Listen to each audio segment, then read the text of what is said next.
Abdullah Tokay, Sübhanallah, Sübhanallah. Sabır şapta okutkanda meni halfem, rahmet anga üretti bir yakşı nerse. Sübhanallah diye eytü tiyiş dedi, bir men yanına tuğan aynı kürsen. Şu zamandan beri aynı tuğana, hem de altı köpşet tisli tuğana, korap kunglimliyim hayran kalan. Diyem şundan, Sübhanallah, Sübhanallah. Bu eytüğün meyim hayır edep gide.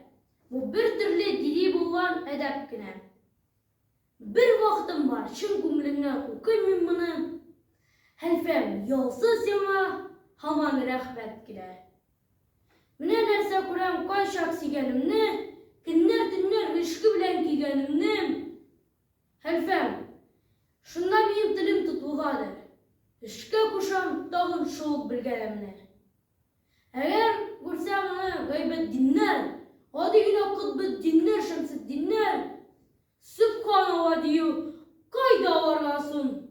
Okumaganlar var, bir nerse de bilmiler.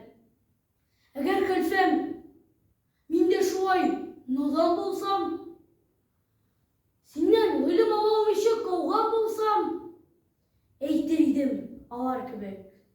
Min an bilimsiz, ey bigrek matır, şukundan kız.